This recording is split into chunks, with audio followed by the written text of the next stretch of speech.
So, something I've been hearing from a couple people here and there, actually in my real life too, which is weird because I don't run into many Nets fans in real life, but something I've been hearing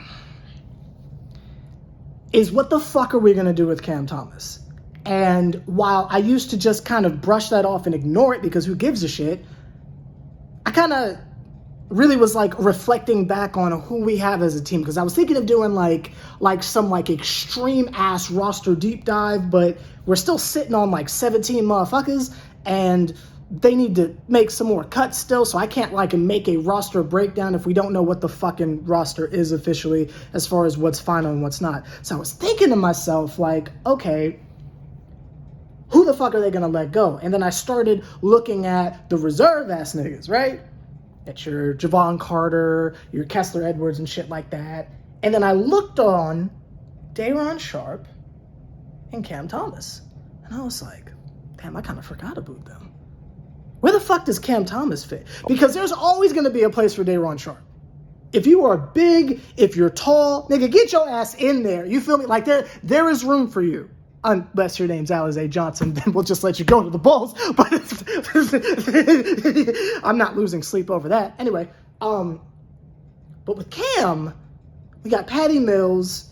You got to find a way for Bruce Brown to get in there. And yeah, he's a forward, but you play him with other forwards, so that makes him a shooting guard, small forward-ish type dude. So you got Patty Mills. Joe Harris has got to get in there somewhere. Where does that man fit exactly? Because again, on the starting lineup, we're starting two guards, right? You got James Harden and Kyrie Irving, and you know James is going to slack off and be with the bench unit sometime. So it's like, where the fuck does Cam fit? And then I started to think, to all the fucking slander that Joe Harris has been getting, which I am not going to lie, like I wasn't a part of it, but let's say this nigga chokes again, which I believe he had a valid reason. We talked about it in the live stream. I'm going to make a separate video for it at some point. I believe Joe had a very valid reason for choking. Very valid reason. His first time in a major playoff series like that, like, it was honestly expected. I'm not mad at Joey like that. He fucked up. He fucked up! But I'm not mad at him like that. You feel me? So let's say Joe Harris, now under the tutelage of Kyle Korver, right? Let's say he is taking this role as just a spot-up shooter. We know Joe Harris is more than a spot-up shooter, but we don't really need people going out of their particular roles at the moment because the roster's so fucking thick, right?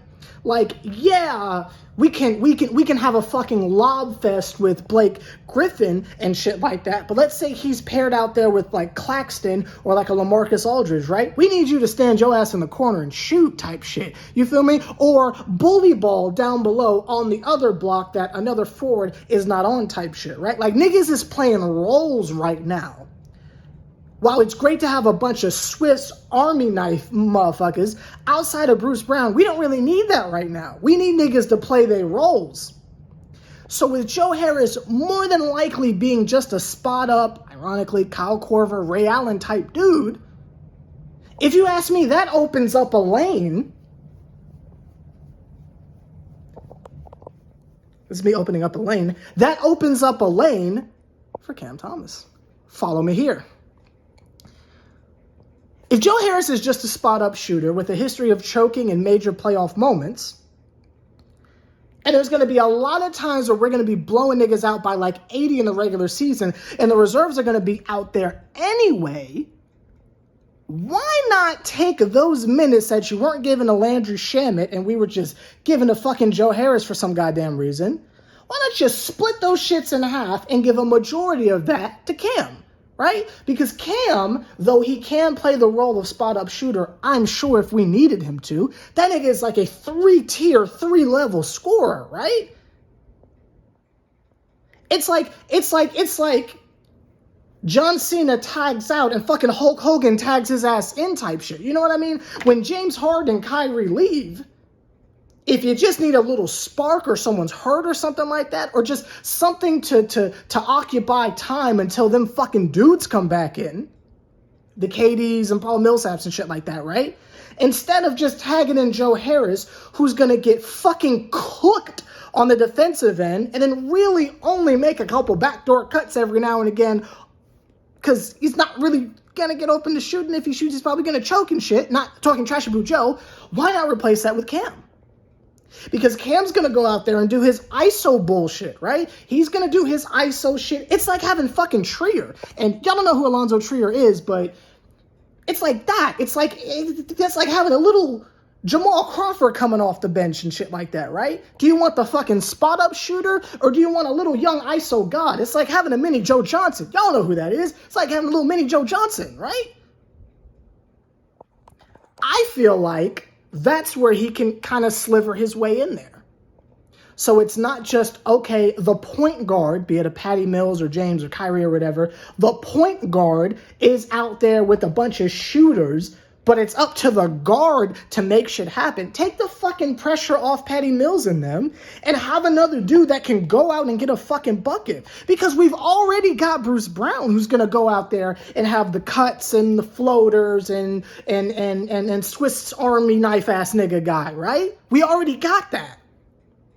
So if we treat Joe Harris like, yo, we just need a fucking three real quick, treat him like fucking Steve Novak, treat him like, well, Ray Allen's a poor example, but later in his career, Ray Allen type shit, just stick his ass in the fucking corner when you just need like a bucket type shit. You know what I mean? If you're trying to tie the game or go to overtime or some shit like that, check his ass in then. But why not give those utility belt ass niggas... Where the fuck was I going with that? Utility belt ass minutes. There we go. I don't know what the fuck happened just then. Those utility belt ass minutes to Cam. I like the idea. I think it's a cool idea. I think the shit can work. Maybe y'all don't think it'll work, but I think it'll work. Let me know your thoughts down below. I'm literally just like spitballing just ideas of ways to get that motherfucker out there, because it would really be a shame if he's just collecting dust on the bench, because the nigga is so fucking talented. I like the idea personally, but let me know what you think. Do you think that's a good way to shoehorn him in there? Because I think he definitely needs to be used. I don't think he should just be a part of the reserves. If you're going to put anyone in the reserves or the crack the glass specialist category, put Joe Harris in that fucking category. Nothing against Joe, but again, with all the fucking talent we have on the team, do we need Joe Harris getting 30 minutes a game? I mean, I can't even justify the nigga starting, much less getting more than 10 to 5 minutes a game. I feel like Joe Harris is the new TLC. Not that it's like, oh, fuck him. Like, I fucks with Joe Harris. Y'all know I fucks with Joe Harris. It's just, I feel like he's the new TLC, personally. Let me know your thoughts down below. That's how I would get Cam out there. I don't know. See you later.